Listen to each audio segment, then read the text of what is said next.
الحمد لله نحمده ونستعينه ونستغفره ونؤمن به ونتوكل عليه ونعوذ بالله من شرور أنفسنا ومن سيئات أعمالنا من يهده الله فلا مضل له ومن يضلله فلا هادي له ونشهد أن لا إله إلا الله وحده لا شريك له ونشهد أن سيدنا ومولانا محمدا عبده ورسوله أما بعد فأعوذ بالله من الشيطان الرجيم بسم الله الرحمن الرحيم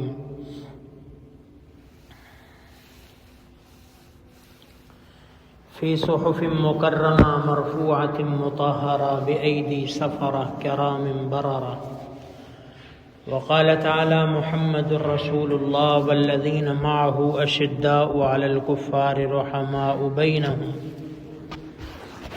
وقال النبي صلى الله عليه وسلم يبعث الله يوم القيامة معاوية وعليه رداء من نور الإيمان وقال عليه الصلاة والسلام من يرد الله به خيرا يفقه في الدين أو كما قال صلى الله عليه وسلم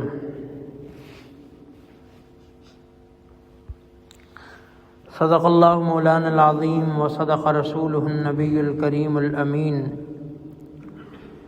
ونحن على ذلك لمن الشاهدين والشاكرين والحمد لله رب العالمين اللهم صل على محمد النبي الأمي وعلى آله وسلم تسليما اللهم صل على محمد كلما ذكره الذاكرون وكلما غفل عن ذكره الغافلون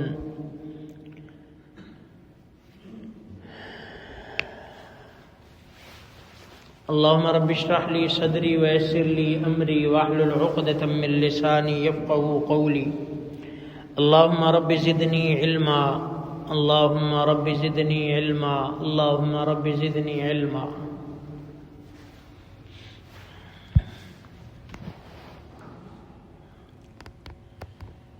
گزشتہ جمعے پہ 13 رجب المرجب کے حوالے سے سیدنا علی کرم اللہ تعالی وجہ الکریم کے کچھ فضائل و مناقب بیان کیے تھے۔ آج 19 رجب المرجب ہے اور 22 رجب المرجب سن 60 ہجری میں 22 رجب المرجب کے دن میں امت مسلمہ کی ایک عظیم شخصیت اللہ کے پاک پیغمبر علیہ الصلاۃ والسلام کے برادر نسبتی امت کے ماموں جان اور آپ علیہ الصلاۃ والسلام کے صحابی اور کاتب وحی سیدنا امیر معاویہ بن ابی سفیان رضی اللہ تعالیٰ عنہ کا یوم وفات ہے۔ تو 22 رجب کے حوالے سے آج انشاءاللہ ہم سیدنا امیر معاویہ رضی اللہ تعالیٰ عنہ کی ذات گرامی کے حوالے سے ان کے فضائل و مناقب کے حوالے سے چند باتیں انشاءاللہ عرض کرنی ہیں، آپ کے فضائل مناقب کو بیان کرنا ہے، آپ کی ہستی کو اجاگر کرنا ہے۔ آپ کا ایک تو رشتہ داری نسب کی بھی ہے آپ علیہ السلام سے، دوسرا سسرالی رشتہ داری بھی ہے، نسب کے لحاظ سے بھی چونکہ جو بڑے خاندان تھے قریش اور بنو امیہ یہ ان کے دادا ایک ہی تھے، تو نسب کے لحاظ سے بھی ان کا اوپر جا کے 5ویں پشت پر نسب آقا کریم علیہ الصلاۃ والسلام سے مل جاتا ہے۔ معاویہ بن ابو سفیان، صخر بن حرب بن امیہ بن عبد شمس بن عبد مناف، عبد مناف پہ جا کے اکٹھے ہو جاتے ہیں۔ معاویہ بن ابی سفیان، صخر بن حرب بن امیہ بن عبد شمس اور بن عبد مناف یہاں پہ آ کے اکٹھے ہو جاتے ہیں۔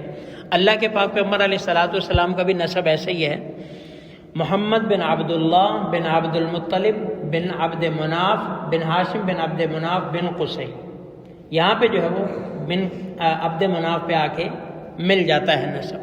تو 5ویں پشت پر رسول اللہ صلی اللہ علیہ وسلم کا اور سیدنا امیر معاویہ بن ابی سفیان رضی اللہ تعالیٰ کا نسب مبارک مل جاتا ہے۔ اور دوسرا جو ہے وہ سسرالی رشتہ داری بھی ہے کہ آپ کی ہمشیرہ وہ ام المؤمنین ہیں، نبی علیہ الصلوۃ والسلام کے عقد مبارک میں ہیں اور آپ علیہ السلام کی زوجہ مطہرہ ہیں، اور اس لحاظ سے آپ امت کے مامو جان ہیں۔ آپ کی ہمشیرہ سیدہ ام حبیبہ رملہ بنت ابی سفیان رضی اللہ تعالیٰ عنہ، یہ آپ علیہ الصلوۃ والسلام کے عقد میں تھی، ام حبیبہ جن کا نام رملہ تھا، تو یہ آپ علیہ السلام کے عقد میں تھی، اس لحاظ سے یہ امت کی ماں ہیں، اور سیدنا امیر معاویہ وہ امت کے مامو جان ہیں ہمارے آپ کے۔ تو سسرالی لحاظ سے بھی اللہ نے جو ہے وہ آپ کو رشتہ عطا فرمایا، اور نبی علیہ السلام نے اپنی نسبی اور سسرالی دونوں رشتوں کے بارے میں فرمایا کہ ان کے بارے میں اللہ سے ڈرو۔ اور آپ علیہ السلام سے تو ظاہر سی بات ہے، رشتہ تو دور کی بات ہے، آپ علیہ السلام سے تو ایک جڑی ہوئی آپ کے پاؤں سے جڑی ہوئی خاک بھی جو ہے وہ ہمارے لیے ہماری آنکھوں کا سرما ہے۔ رشتے تو بڑی اعلیٰ بات ہیں، کوئی نبی علیہ السلام کا بھائی ہے، نبی علیہ السلام کی بہن ہے، نبی علیہ السلام کا والد ہے، نبی علیہ السلام کا سسر ہے، نبی علیہ السلام کا داماد ہے، اور نبی علیہ السلام کی زوجہ ہے، نبی کی بیٹی ہے، اور نبی کی پھوپھی ہے، اور یہ جو سارے رشتے ہیں یہ تو بڑے عالی رشتے ہیں، نبی کے چچے ہیں، ان کے تو کہنے ہی کیا ہیں، اور نبی کے صحابی ہیں، یہ رشتے تو ایسے ہیں جن کے تو کوئی مثال ہی نہیں۔ ہم تو نبی علیہ الصلوۃ والسلام سے جڑی ہوئی ایک خاک کو بھی ہم سمجھتے ہیں یہ ہمارے لیے دنیا بھر کی چیزوں سے قیمتی ہے، تو لیکن انہیں تو اللہ نے مقام دوہرا مقام عطا فرمایا، بلکہ کئی لحاظ سے مقام عطا فرمایا۔ سسرالی لحاظ سے آپ نبی علیہ السلام کے برادر نسبتی ہیں، اور رشتے کے لحاظ سے آپ کے اجداد ایک ہیں، آپ کا فیملی قبیلہ آپ کے جو وہ ایک ہیں، اور دین کے لحاظ سے آپ نبی علیہ السلام کے صحابی ہیں، اور قرب کے لحاظ سے آپ نبی علیہ السلام کے کاتب بھی ہیں، نبی علیہ السلام کی وحی بھی آپ لکھتے، بلکہ آپ نبی علیہ السلام کے خطوط بھی لکھتے تھے۔ پہلے زمانے میں جیسے خطوط لکھے جاتے تھے، اور خط لکھنے والا ہر کوئی نہیں ہوتا تھا، پڑھا لکھا ہر کوئی نہیں ہوتا تھا، تو آپ گویا کہ اس وقت کے پڑھے لکھے بھی تھے، اس لحاظ سے بھی آپ کا ایک مقام ہے، پڑھے لکھے تھے آپ۔ تو پہلے زمانوں میں ہم نے دیکھا کہ وہ خط لکھوایا جاتا تھا، جی فلاں بیٹے کو بھیجنا ہے، فلاں رشتہ دار کو بھیجنا ہے، کچھ بھی لکھنا ہے، چٹھی بھیجنی ہے، خط بھیجنا ہے، تو وہ ہر ایک لکھنا نہیں جانتا تھا، تو آدمی اسی سے خط لکھواتا تھا جس پہ کوئی اعتبار۔ خط میں بہت ساری چیزیں ہوتی ہیں، کئی دفعہ رازداری کی چیزیں ہوتی ہیں، خط میں ایسی باتیں ہوتی ہیں جو بندہ دوسرے سے نہیں ڈسکس کر سکتا، نہیں جس طرح آج کل ہم میسج کرتے ہیں۔ اب ہم یہ نہیں چاہتے کہ ہمارا میسج پڑھے، نہ کسی کا میسج پڑھنا چاہیے، ہر میسج اس میں کوئی ہو سکتا ہے اس کی، بلکہ اکثر ٹائم پہ کوئی پرائیویسی ہوتی ہے، کوئی خاص میسج ہوتا ہے، تو جس طرح آج کے لحاظ سے ہم دیکھ لیں، ہم کسی کا واٹس ایپ چیک کرنا شروع کر دیں تو کتنی ایک عجیب سی بات ہے کہ ہر ایک ایک پرائیویسی ہے، یہ ایک اس کا پرائیویٹ ایک معاملہ ہے، پرائیویٹ اس کی ڈسکشن ہے، پرائیویٹ اس کی چیزیں ہیں، آپ کو کرنا بھی نہیں چاہیے اور کرنا عجیب بھی لگتا ہے۔ یا کوئی موبائل مثال کے طور پہ بندہ استعمال کر رہا ہے، کوئی اپنا واٹس ایپ پڑھ رہا ہے، کوئی میسج پڑھ رہا ہے، اگر وہ اپنے یعنی کہ کہہ رہے ہیں کہ دھیان سے پڑھ رہا ہے تو ہمیں اس کو جھانکنا بھی نہیں چاہیے، دیکھنا بھی نہیں چاہیے، ہمیں کسی کا موبائل لے کے اس میں تلاشی بھی نہیں لینی چاہیے، اس کے میسج میں کیا ہے، اس کے میسنجر میں کیا ہے، اس کے واٹس ایپ میں کیا ہے، یا جو ہے وہ اس کی گیلری میں کیا ہے، اس کے پاس کیا ہے، ہمیں ضرورت نہیں ایسا، کیوں؟ ایک پرائیویسی ہوتی ہے۔ تو اس وقت جو ہے خطوط ہوتے تھے، ماں کو لکھوانا ہے خط، باپ کو لکھوانا ہے، بھائی کو لکھوانا ہے، رشتہ دار کو لکھوانا ہے، کوئی شادی کا بتانا ہے، خوشی کا بتانا ہے، غمی کا بتانا ہے، کوئی اور پروگرام کرنے ہیں، کوئی بھی مسئلہ مسائل، تو خط لکھ دیا کرتے تھے، اور خط لکھنے والا، اب ظاہر بات ہے جو لکھنے والا ہے وہ کوئی رازدار ہے۔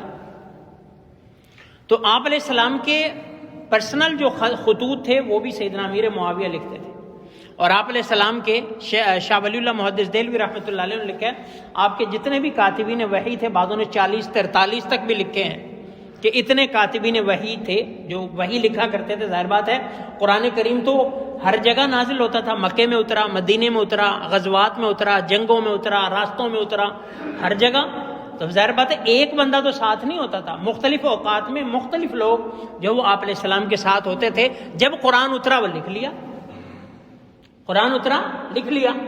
تو 40 کے قریب، بعضوں نے 43 کے قریب اور کم و بیش لکھے ہیں، تو سیدنا امیر معاویہ رضی اللہ تعالیٰ کا 6واں نمبر تھا کاتبین وحی میں، کاتبین وحی میں 6واں نمبر آپ کا تھا کہ جو اللہ کا قرآن کلام اترے گا اس کو لکھ لینا ہے، اس کو کاپی کر لینا ہے، اس کو اور امت کے لیے اس کو جمع کر لینا.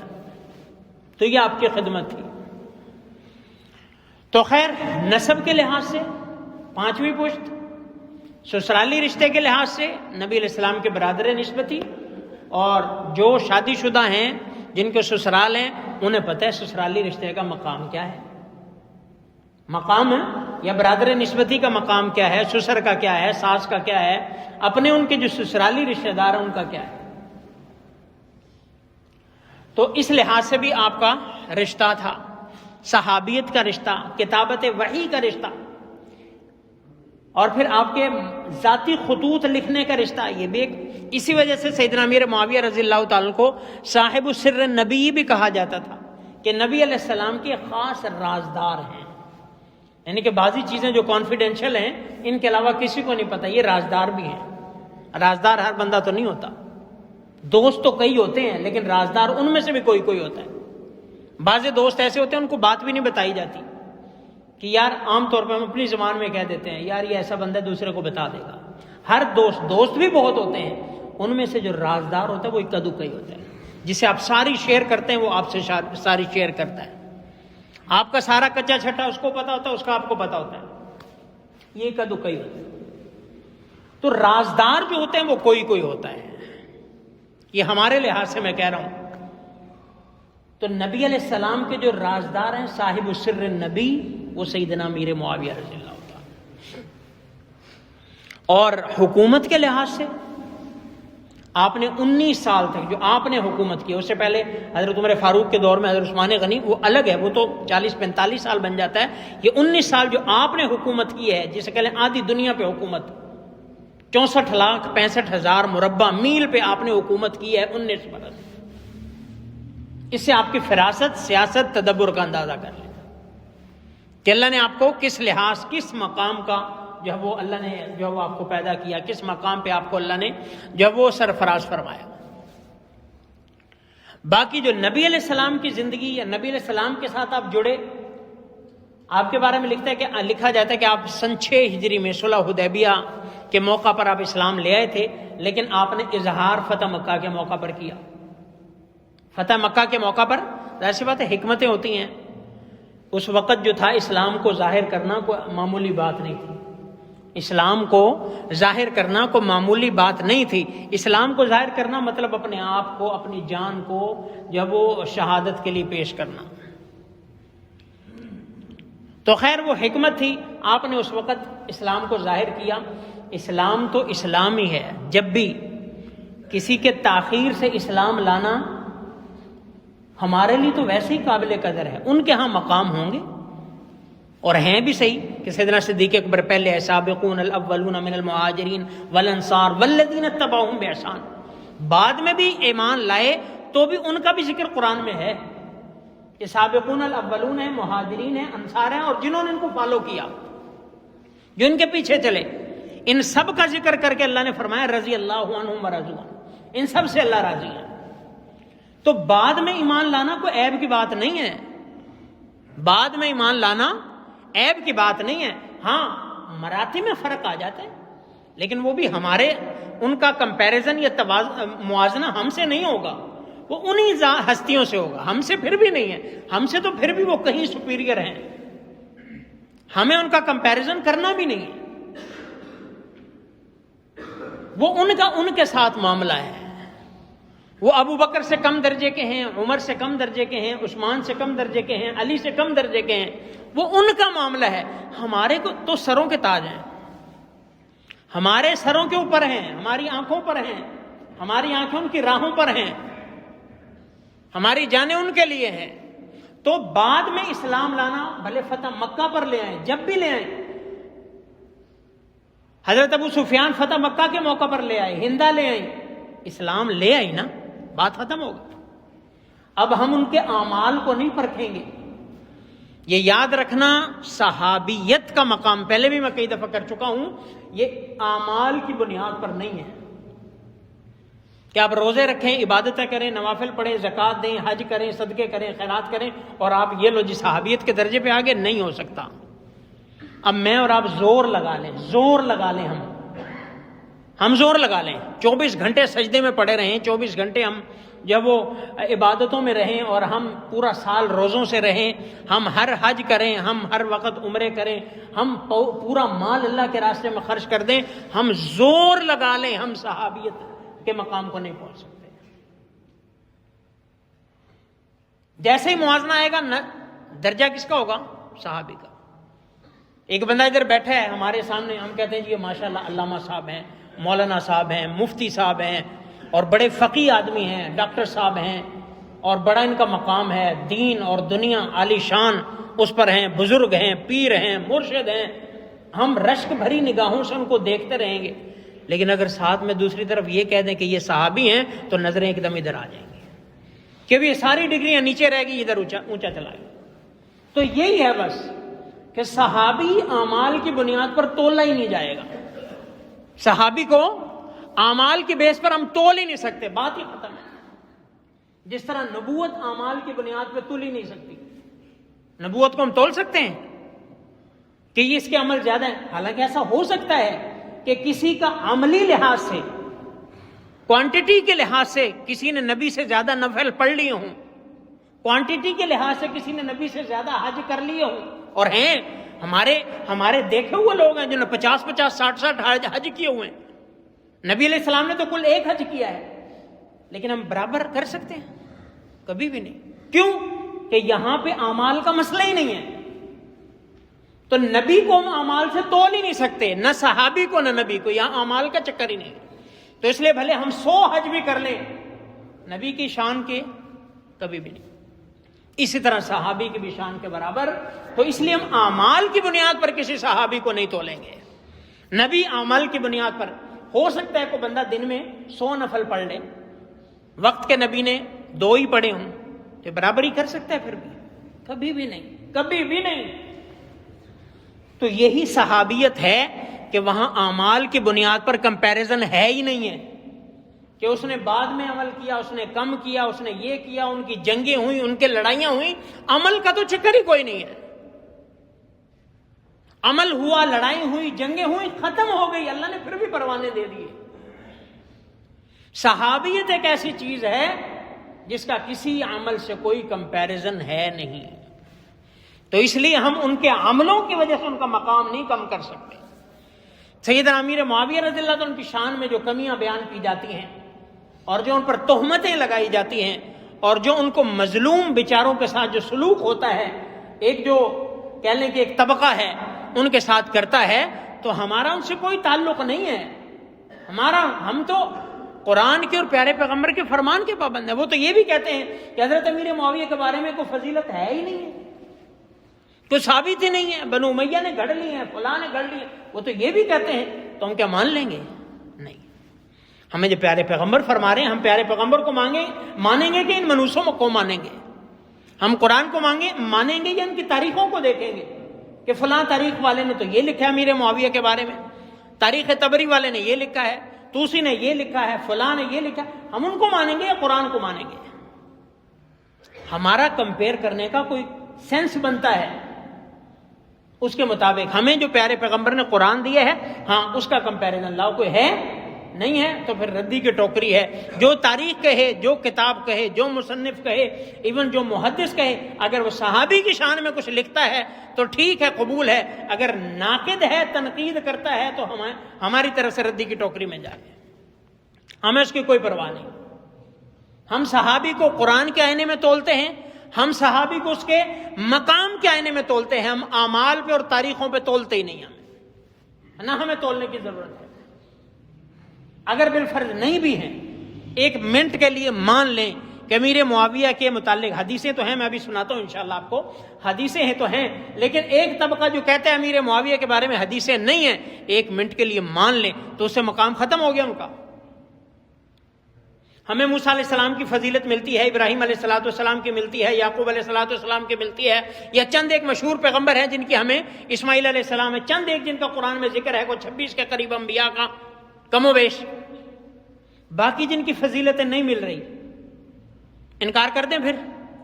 الیاس علیہ السلام ہیں، حزقیل علیہ السلام ہیں، یا اسی طرح سے زکریا علیہ السلام، یا جن کی انفرادی طور پر اگر فضیلت نہیں ہے تو کیا وہ نبی کا کوئی مقام نہیں؟ اس نبی کی نبوت کوئی نہیں؟ 1,00,000 جو کم و بیش 24 یا 44 ہزار انبیاء ہیں، ان میں سے ہم 26 کو جانتے ہیں، باقیوں کو نہیں جانتے، ان کا انکار ہو جائے پھر؟ ان کا انکار ہو سکتا ہے؟ نہیں ہو سکتا، حالانکہ ان کی فضیلت منقول نہیں، ایون کہ ان کے نام بھی ہمیں نہیں پتا، لیکن ہم انکار نہیں کرتے، نبیوں والی فضیلت ان کو دیتے ہیں۔ تو اگر بالفرض مان بھی لیا جائے، پہلے تو ایسا ہے نہیں، لیکن بالفرض والمحال کہ حضرت امیر معاویہ کی کوئی فضیلت نہیں بھی ہے، تو کیا وہ صحابیت کی وجہ سے ان کا کوئی مقام نہیں؟ انفرادی طور پر اگر نہیں بھی ہے ان کی، تو صحابیت کا تو نبی علیہ السلام نے مقام بیان کیا کہ نہیں کیا؟ صحابی ہونے کی وجہ سے پھر ہم ان کا انکار کر دیں؟ عبداللہ ابن عباس رضی اللہ عنہ کے پاس کو بندہ گیا اور اس نے فرمایا کہ حضرت امیر معاویہ وتر کی نماز جو وہ 1 رکعت کے قائل ہیں، یہ اس طرح وہ پڑھتے ہیں، تو حضرت ابن عباس نے کیا فرمایا تھا کہ امیر معاویہ کو چھوڑ دو، اس کے متعلق کو بات نہ کرو، دع فإنہ قد صحب النبی صلی اللہ علیہ وسلم، اس کو آپ چھوڑ دو، وہ نبی علیہ السلام کے صحابی ہیں، ان کے متعلق کو بات نہیں کرنی آپ نے۔ ابو درداء کیا فرماتے ہیں رضی اللہ تعالیٰ کہ میں نے امیر معاویہ رضی اللہ تعالیٰ سے زیادہ کسی کی نماز کو نبی علیہ السلام کے مشابہ نہیں دیکھا، جو نبی علیہ السلام کی طرح وہ نماز پڑھتے ہیں، میں نے اتنی مشابہ نماز نبی علیہ السلام سے کسی کی نہیں دیکھی۔ اللہ کے پاک پیغمبر کیا فرما رہے ہیں؟ اللہم علمہ الکتاب والحساب وقہ العذاب، یا اللہ معاویہ کو کتاب کا، قرآن کریم کا، اس کی تفسیر کا علم عطا فرما، اس کو حساب کا علم عطا فرما، اور اس کو عذاب سے بچا۔ اس کے پیچھے معاملہ کیا ہے؟ نبی علیہ السلام نے وہ ایک دفعہ سیدنا امیر معاویہ نے وضو کروایا، آپ نے وضو کیا، اور وضو کرنے کے بعد آپ علیہ السلام نے دعا دی کہ ان ولیت الامر فاتق اللہ وعدل، کہ معاویہ اگر تجھے حکومت کا جو ہے وہ نگران بنا دیا جائے تو اللہ سے ڈرنا اور عدل کرنا۔ حضرت امیر معاویہ رضی اللہ عنہ کہتے ہیں میں اس وقت سے سوچ رہا تھا کہ مجھے اللہ یہ حکومت دیں گے، مجھے نظام عطا فرمائیں گے جو پیارے پیغمبر نے فرمایا، اور پھر اللہ نے مجھے عطا کر دیا۔ پھر وہ حکومت کی آپ نے 19 سال تک، 64,65,000 مربع میل پر پھر آپ نے حکومت کی، اور وہ عدل کر کے دکھایا۔ پھر آپ نے اپنا حلم دکھایا، اپنی سخاوت دکھائی۔ آپ علیہ السلام فرمایا احلم امتی معاویہ و اجودھا، میری امت میں بہت زیادہ سخی اور بہت زیادہ حلیم جو ہے وہ معاویہ ہیں رضی اللہ تعالی۔ اور حضرت امیر معاویہ خود فرماتے ہیں کہ اگر میرے ساتھ کوئی جہالت کرتا ہے، کوئی لڑائی کی رسی کو کھینچتا ہے، تو میں ڈھیلا چھوڑ دیتا ہوں، میں ڈھیلا چھوڑ دیتا ہوں، نرمی سے کام لیتا ہوں، معافی سے کام لیتا ہوں، درگزر سے کام لیتا ہوں۔ آپ حلیم طبیعت کے مالک تھے، اللہ نے آپ کو حلم عطا فرمایا۔ اور ایک روایت میں فرمایا یبعث اللہ معاویہ یوم القیامہ وعلیہ رداء من نور الایمان، قیامت کے دن جب اللہ امیر معاویہ کو اٹھائیں گے، ان پر ایمان کے نور کی چادر ہوگی، یعنی نور ایمانی سے ڈھکے ہوئے ہوں گے، اللہ ان کو اپنے نور ایمانی سے ڈھک دیں گے۔ تو یہ نبی علیہ السلام دعا دے رہے ہیں۔ اور ایک روایت میں سیدہ ام حرام بنت ملحان رضی اللہ تعالیٰ عنہ، وہ صحابیہ ہیں، آپ علیہ السلام نے فرمایا میری امت میں سے ایک ایسا لشکر ہوگا، اول جیش من امتی یغزون البحر فقد اوجبوا، جو بحری جہاد کرے گا، سمندری جہاد کرے گا، سمندری لڑائی لڑے گا، فرمایا جو اس میں شریک ہوگا اس کے لیے جنت واجب ہے۔ ام حرام کہتی یا رسول اللہ میں بھی ان میں سے ہوں گی؟ فرمایا ہاں آپ بھی ان میں سے ہوں گی، کہ جو یہ پہلا بحری بیڑا، پہلی جو ہے وہ لشکر جو ہے وہ بحری جہاد کرے گا اس کو جنت واجب ہے۔ اور پہلا جو بحری جہاد ہوا اس کے جو سربراہ تھے، اس کے جو نگران تھے، اس کے جو آج کل کے زمانے میں کہہ لیں ایڈمرل تھے، وہ سیدنا امیر معاویہ رضی اللہ تعالیٰ۔ امیر معاویہ تھے. نبی علیہ السلام نے جنت کی بشارتیں دی. غزوہ حنین میں نبی علیہ السلام کے ساتھ شرکت کرتے ہیں, اور غزوہ حنین کے بارے میں قرآن کیا کہتا ہے کہ جنہوں نے غزوہ حنین میں شرکت کی, ثم انزل اللہ سکینتہ علی رسولہ وعلی المؤمنین والزمہم کلمۃ التقوی, کہ پھر اللہ نے ان پر سکینہ نازل کر دی, ان پر اپنی رحمت نازل کر دی, اپنے رسول پر, ایمان والوں پر, اور ان کو تقوی لازم کر دیا, یعنی کہ ان کے ساتھ وہ اور تقوی لازم ملزوم ہے. اللہ ان کو متقی بتا رہے ہیں, اللہ ان پہ رحمتیں نازل فرما رہے ہیں, اللہ بتا رہے ہیں میں نے ان پر رحمت اور سکینہ نازل فرمائی ہے. اسی طرح کے بے شمار جو ہے وہ واقعات. اور پھر سیدنا امیر معاویہ رضی اللہ تعالیٰ, ایک دفعہ نبی علیہ السلام نے عمرہ کیا, اس کے بعد آپ کا حلق ہونا تھا. حضرت امیر معاویہ نے آپ کے سر کے بال مونڈے, آپ کا حلق کیا, اور وہ بال اپنے پاس محفوظ فرما لیے, ناخن کاٹے وہ اپنے پاس محفوظ فرما لیے, اور فرمایا جب میں فوت ہو جاؤں وصیت کی تو یہ بال اور یہ ناخن میرے ساتھ میرے کفن میں رکھ دینا. تو ان کا مقام ہم کیسے آنکھیں بند کر لیں؟ قرآن کی آیات اتر رہی ہیں کہ وہ جو معزز لوگ ہیں, کرام بررہ ہیں, فی صحف مکرمہ ہیں, جو لکھنے والے, کتابت کرنے والے, یہ سیدنا امیر معاویہ تھے, کاتب تھے. ہم کیسے آنکھیں بند کر لیں؟ اللہ کے نبی دعا دے رہے ہیں, اللہم اجعل معاویہ ہادیا مہدیا واہد بہ, یا اللہ معاویہ کو ہدایت دینے والا, اس کے ذریعے سے ہدایت پھیلنے والا اس کو بنا, اس کے ذریعے سے لوگوں کو ہدایت دیتا. تو سیدنا امیر معاویہ اسلامی ہسٹری کا ایک روشن باب ہے, لیکن ہم پروپیگنڈوں کا شکار, ہمیں غلط چیزیں سنائی گئی, ہمیں غلط باتیں بتائی گئی, ہمیں غلط چیزیں کنوے کی گئی, ہمیں جو ہے ان کو ہسٹری سے نکال دیا گیا, ان کے ساتھ برا سلوک کیا گیا, ان کے ساتھ جو ہے وہ الزامات اور اتہامات لگانے کا سلوک کیا گیا. اور ہاں جی, کہیں پہ کہا جاتا ہے جی ان کے دور میں حضرت علی رضی اللہ تعالیٰ کو ممبروں پہ بیٹھ کے گالیاں دی جاتی تھی. آپ یہ تصور کر سکتے ہیں؟ آج ہمیں نبی علیہ السلام کے بعد کتنے سال گزر گئے ہیں؟ 1447 سال گزر چکے ہیں. آج میں اور آپ بیٹھے ہوئے ہیں, میں حضرت علی کے خلاف بات کرتا ہوں, آپ سنیں گے؟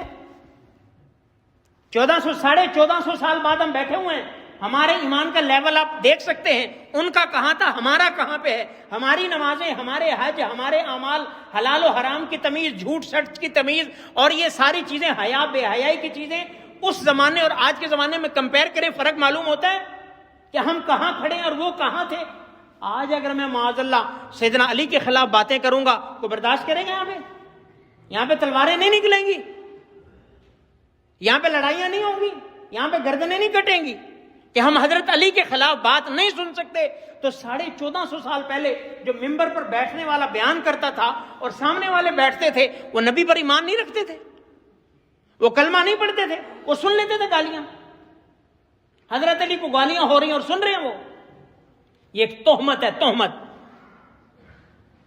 ہم آج تھکے ہوئے مسلمان ہیں, آخری درجے کے مسلمان ہیں, جین زی اور جین الفا اور کہاں کہاں نئے ماڈرن دور کے مسلمان ہیں, نئے ذہن ہیں ہمارے, اور نئے سے نئے ہم آ رہے ہیں, سیکولر ہو رہے ہیں, ماڈرن ہو رہے ہیں. آج ہم برداشت نہیں کر سکتے, وہ انہوں نے برداشت کر لی. اس قسم کے رقیق حملے کیے ہیں حضرت امیر معاویہ رضی اللہ تعالیٰ. لیکن یاد رکھنا, جو ایمان والا ہے اس کا ایمان ہے حضرت امیر معاویہ سمیت تمام صحابی وہ جنتی ہیں, اللہ ان سے راضی ہے, وہ اللہ سے راضی ہے. بس اسی کو ماننے میں ہماری خیر ہے. تاریخ کیا کہتی ہے, تاریخ کیا لکھتی ہے, تاریخ کیا بتاتی ہے, جب قرآن نے بتا دی, حدیث نے بتا دی, ہم تاریخ کو نوک پہ رکھتے ہیں. ہم نہیں مانتے ایسی تاریخ کو. تاریخ کا تو کام ہے بتانا, تاریخ کا کام پاکی نہ پاکی نہیں ہے. تاریخ کا کام ہے جو دیکھا بتا دیا, اس کو چھاننا ہم نے ہے. اور وہ چھاننا کیا ہے, وہ قرآن ہے اور حدیث ہے. اس کو چھان کے جو اچھا ہم نے لے لینا, جو گدلا ہے, پرانا ہے, ختم ہے, ردی ہے, اس کو ہم نے پھینک دینا ہے, ہمارے کسی کام کا نہیں ہے. تو اس لیے جو صحابی کا مقام ہے, قرآن سے, حدیث سے, پیارے پیغمبر کے فرمان سے, صحابہ کے اقوال سے, وہ ہمارے سر آنکھوں پر ہم نے لے لیا. جو تاریخ کہتی ہے فلاں نے ایسا کیا, حضرت علی کو گالیاں نکلوائی, فلاں ایسے کیا, ہم اس کو ردی میں ڈال دیتے ہیں, بات ختم.